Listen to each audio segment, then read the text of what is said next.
I'm still thinking a lot.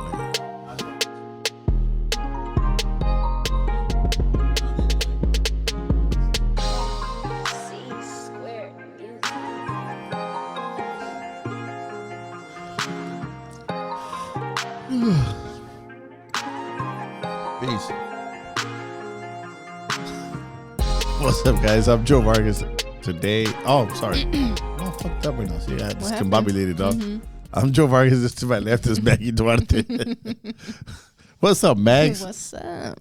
What are we talking about today? Well, we're not talking about no Thanksgiving shit. We're good on that. How was your Thanksgiving? It was all right. It was all right. No, I don't care about holidays. But to me, Thanksgiving is just kicking it with family. That's it. Yeah. That's it. About right. This past weekend. ... Interesting. Which one you want to talk about first? Whittaker or the other one? Either one, don't matter. Okay. Well, since I already said Whittaker. I don't know much about the subject. I mean, Whittaker, you seen they were making a big deal out of him at first, right? Like when he first turned pro. Yeah. His first 6-7 fights. Because he was doing all kinds of flamboyant shit, right? That was very similar to like Prince Nassim. And seen a lot of comparisons, and then he got matched up a little tough. I'm assuming I didn't watch that whole fight, but he got like gassed out. I think he even flew out the ring. I don't really remember, but it was a bad showing for him.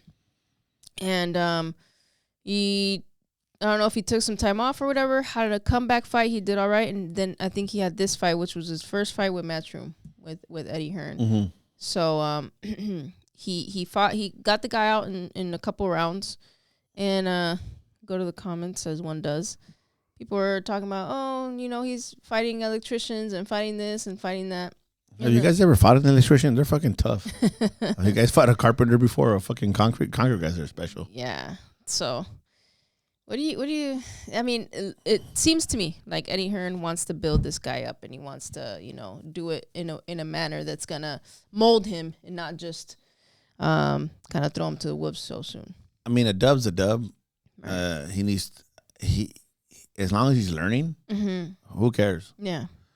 Obviously he got obviously people talking about him, so that's a good thing. Yeah. Good or bad, they're talking about him, so he's relevant. Mm-hmm. It seems to me like he's probably in the best hands that he could possibly be right now. Either that or like with Queensberry, I think he was in good hands. Yeah. And I don't know why this immediately brought me, and it makes me think of Pacheco, how he's I think he's being matched pretty well, and in a way that's going to help him progress in his career. Isn't Pacheco with Matchroom also? He's with Matchroom. Yeah. And I don't know what you think about this, but it seems to me that Eddie Hearn is kind of still learning on the job a little bit in terms of how to build a fighter. Like if you ask De La Hoya, more than likely he's going to do the best that he can with how to building a fighter, There's different kinds of experiences because exactly. Eddie Hearn comes from his dad. Mm-hmm. So you think he would know how to build a fighter, from all the experience that he has with his father. Same thing, and I fucking hate that I don't know this man's name, the Matchroom guy. He's Eddie Hearn's basically rival straight, Oh, the Queensberry. Frank Warren? Frank Warren. Mm-hmm. He's great at that too, building fighters. Oscar's different. He was a fighter. Mm-hmm. I don't know if he's had that much success building guys and be like, wow, he had Canelo. Well, yeah, Canelo kind of already came built. They just help kind of like guide his career and get him popular. I think similar situation with Ryan. Ryan was already kind of. Oh, yeah. That's another great example. Mm-hmm. I don't know, Mags. That's difficult. I mean, yeah, Eddie Hearn has to. I'm sure he knows how to build guys, but maybe he's building guys in this market now too. Mm-hmm. When you're building fighters in your own market, like for example, Great Britain or England, well, it's a little easier to tap into that market, and that American market is difficult. Way different, for sure. But I think that people are so quick to judge. What would you do in that situation? He had a tough fight. Obviously, giving him another hard match, if this is a guy that you want to build, then throwing him in there with somebody like that probably wouldn't be a good idea. So this is a perfect example of what I'm talking about with the UFC model in MMA. In boxing? In boxing. Mm-hmm. You ain't going to work. You can't build fighters. You're not going to be able to build a fan base for fighters like that because Ben Whittaker is not ready for. What weight is Ben Whittaker? You know what? I think he's 175. Okay. I think he's light heavy. Throw him in there with B-Ball. Yeah, hell no. Throw him in there with Beterbiev. Yeah. Or with the Mexican monster. That's what people want to see with the UFC model in boxing. That's a UFC model, yeah. Yeah, that's what they want to see. That ain't going to fucking happen in boxing. That you're too tender, that didn't sound right. You're too young, you're not developed in the mind and the brain to fight a fucking wolf like that. Yeah. Because in MMA, if you're fucking stressed out, and I'm not even talking less about the sport because it's a tough sport, you can just wrap the guy down and go to the floor and avoid.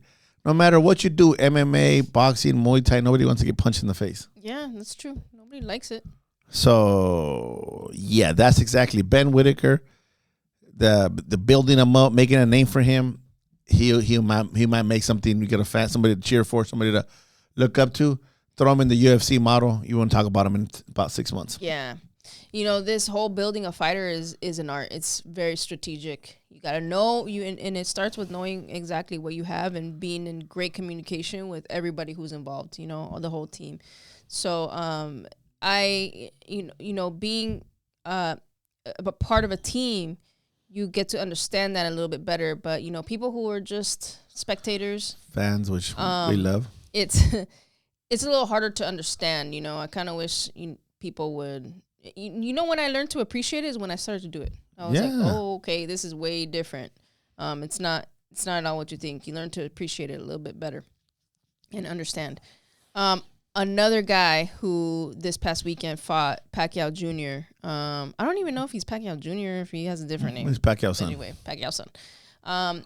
Didn't have the greatest showing according to everybody because why? You're looking at him through the eyes of his dad. You know what I'm saying? And before I forget, I want to highlight a key moment in the locker room when Pacquiao told his son, he was saying, when you get in there, you're going to know what I'm talking about. You're going to experience it, bringing the footwork into play, bringing the conditioning into play, you know, not in these exact words, but along the lines, right?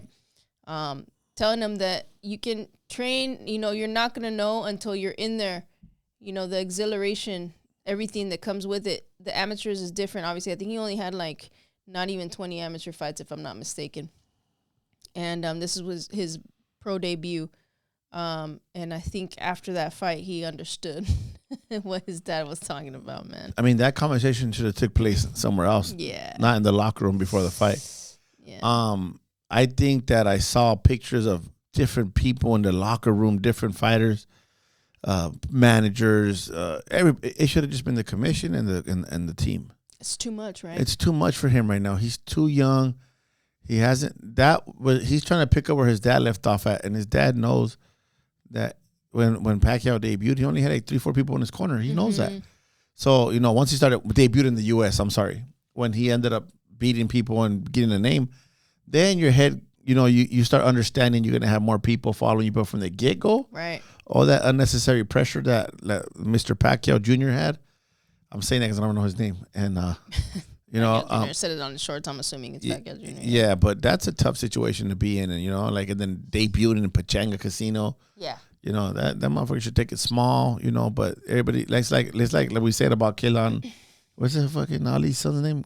Oh, yeah, his grandson? Yeah, it's the same pressure. You know, this is different. That's his grandson, but I said pressure because he fought at the 50-year anniversary of the Thriller in Manila. But now when you're debuting and you're Pacquiao's son and you're in a heavy, heavy Filipino community in San Diego, Temecula, all that area, LA, they're all going to go see him, that pressure, that cheering and screaming. If you ain't ready for that shit. And like Cece said, when you're the opponent and you get a draw, you won. That's what the kid said. He's like, oh, what? I got a draw. He was all excited. If you're the A side and you get a draw, you probably lost. Yeah. It's a tough game. And already you have the fight hype and fight hub already, you know, in his locker room and interviewing him right after the fight. Fuck that. We'll talk later. Know? Let's get 10 fights. I won't even let no motherfuckers know that I'm debuting. It's, you know, the first few fights, I think it's best to just embrace it. Stay quiet and just fight. Yeah. Well, let's see what he does when he bounces back. Let's see how he comes back from this draw. Yeah. And if he bounces back, then that doesn't define who he is, but we're speaking more of the added pressure. Yeah, it's tough being the son of an athlete, of a fucking legend, huge, exactly, a fighter who still might fight. Mm-hmm. I should have reworded that. It's tough being the son of a huge sports figure, man. I mean, you think of even LeBron's kid. I don't watch basketball, but I know that the kid gets a lot of flack for being LeBron's kid. Yeah. He got a spot in the team because he's LeBron's kid. Well, maybe, but they could afford to lose in basketball. Yeah. You can't afford to lose in boxing. Yeah. Tough. It's a little different pressure. I mean, maybe basketball players will be like, man, you have no idea. Maybe I don't. Yeah. But I know it's different. You have a bunch of games to make up for what you're doing.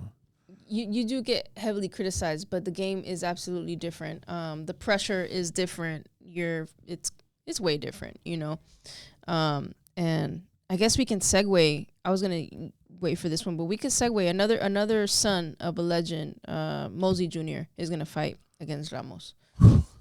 You probably are a little bit more familiar with his career than I am. Wait, which one?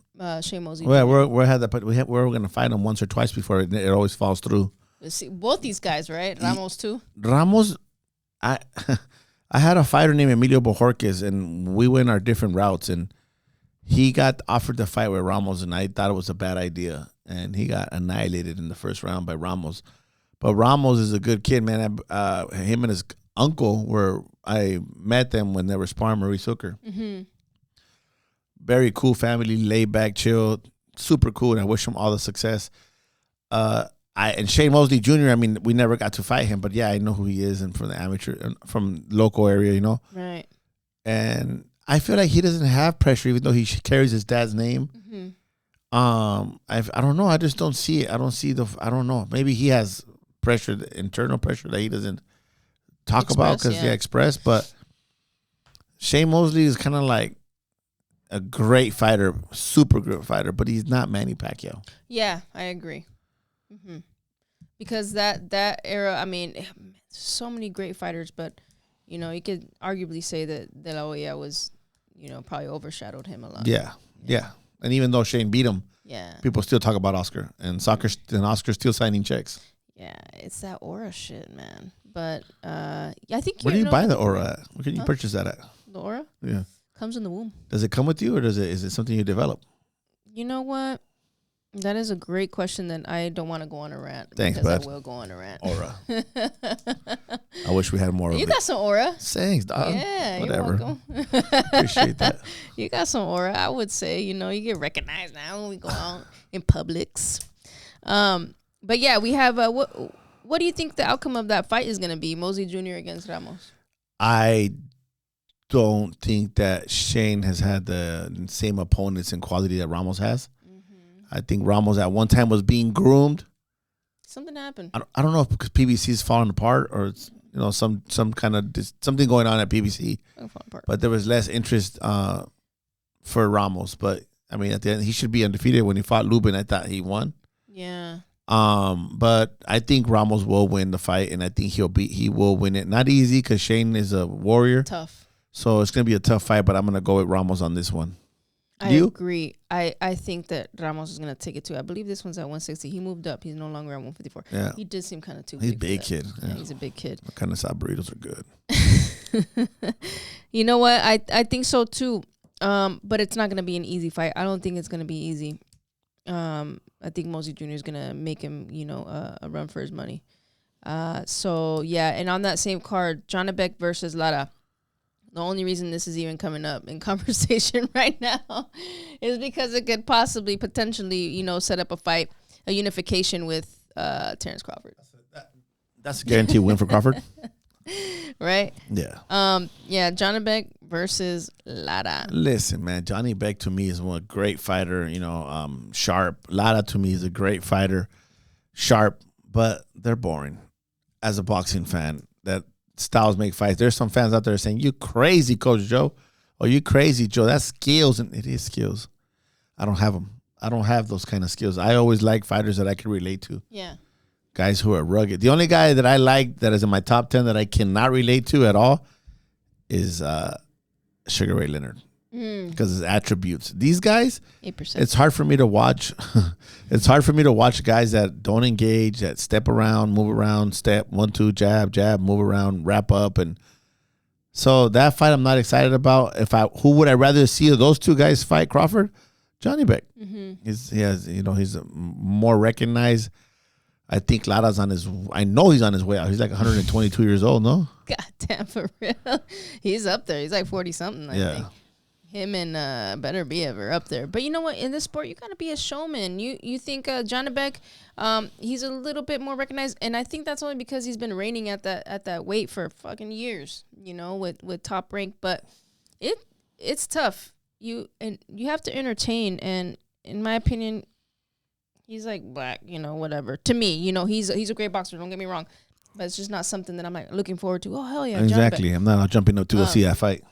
His countryman was different, Triple G. I've been on a few cards that he's been on, and when he fights, I go get something to eat. Yeah. That sucks. I don't even watch that main event.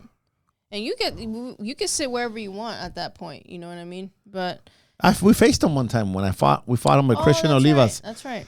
At the Staples Center, and everybody thought that Janibek was going to get us out in the first, second round, and we went the distance with him. We lost. Yeah. But I've been in the ring opposite corner of Janibek. Yeah, it's but we'll see who wins that fight.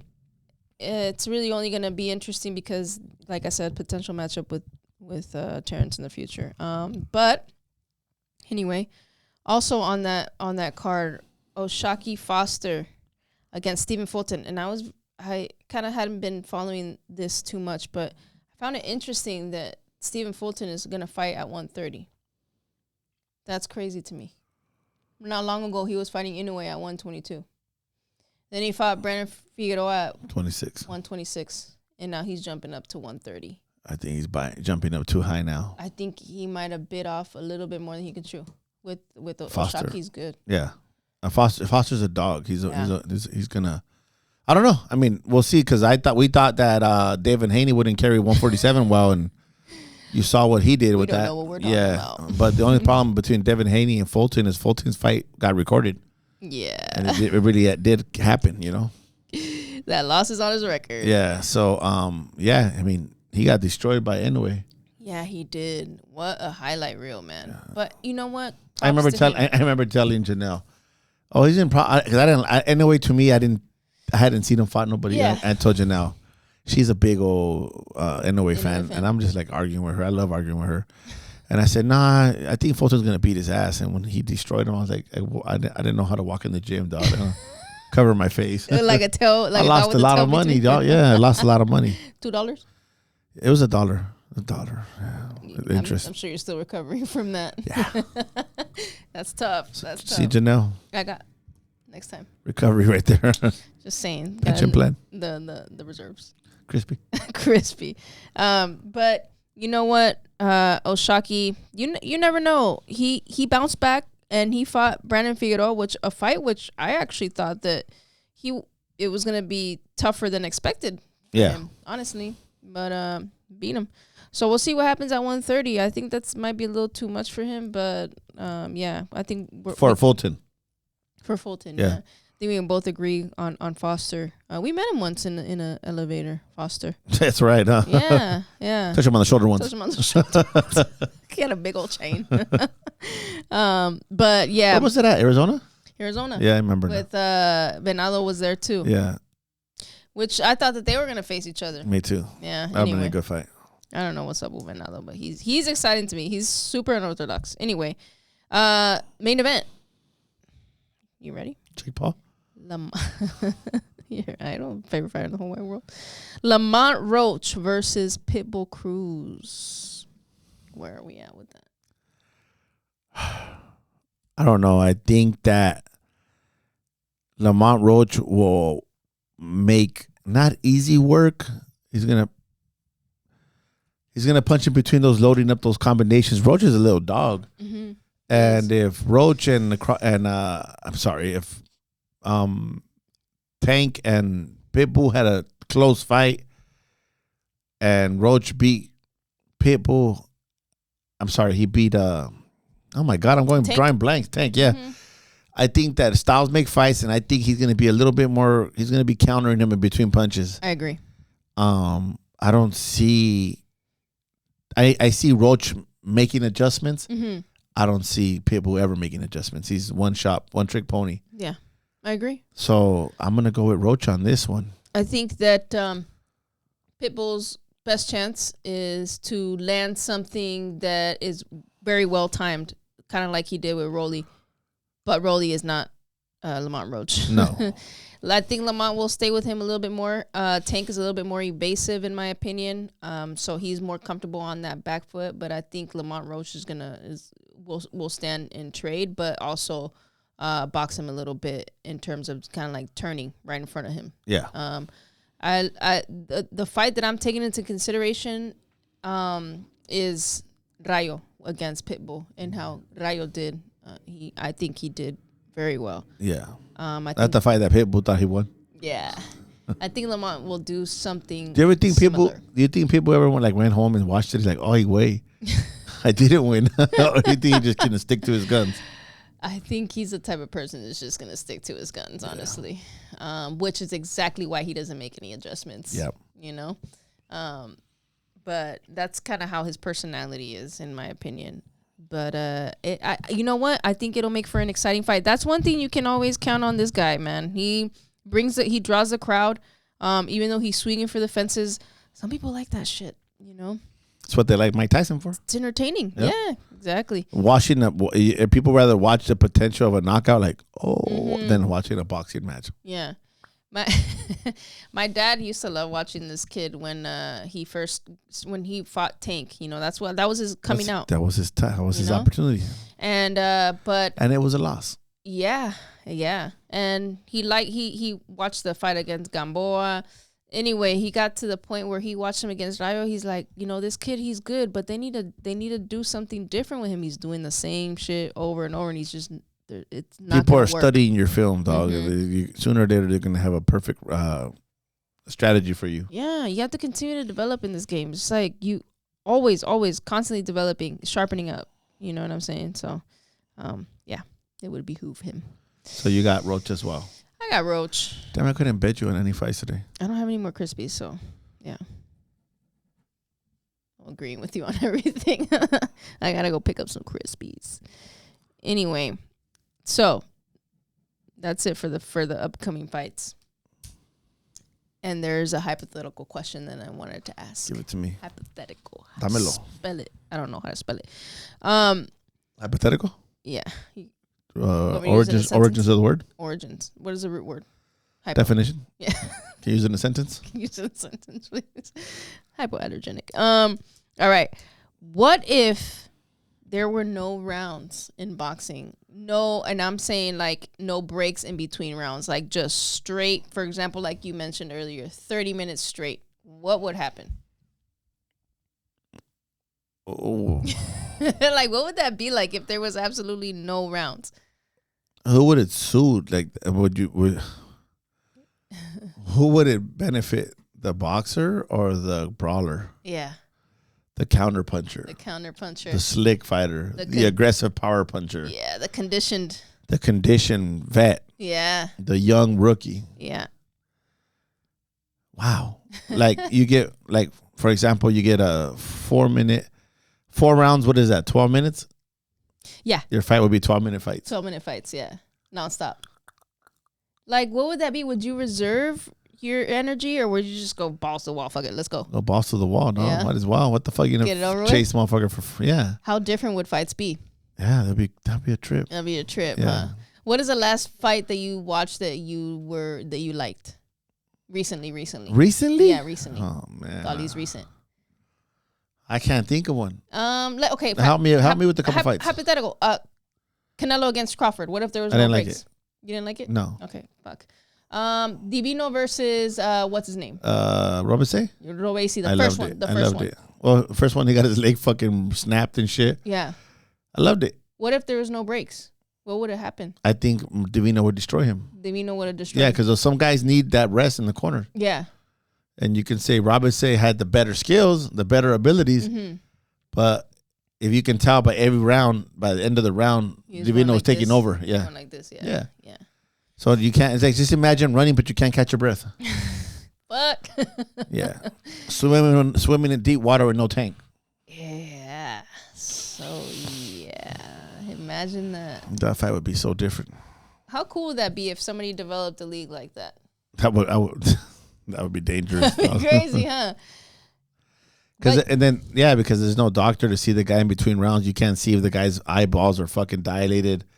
You can't see a lot of things that they're hurt. They can't come to the corner and tell you, hey, I broke my hand, I broke my ribs. What would be your time limit? 36 minutes. No, I'm playing. I don't know. I don't know, man. That'd be crazy. That's a good one. Good one, huh? Yeah. I think I would cap it at 30 minutes. Well, they say at 17 minutes, the winner by knockout. That'd be crazy, huh? Like all your knockouts are by time limit. Yeah. 16 minutes, 12 minutes. Like everybody be watching your fight.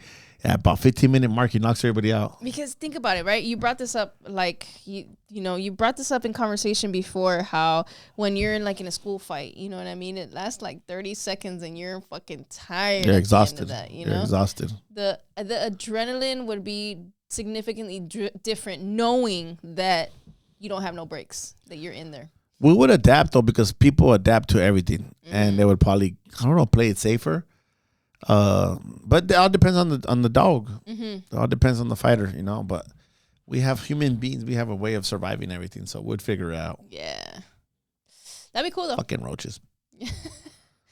Let us know what you guys think. But, I think it'd be pretty rad. But yeah, anyway, that was a little fun question. I think there'd be a lot more deaths. You think so? Yeah. Imagine the rules would have to change, no? Well, yeah.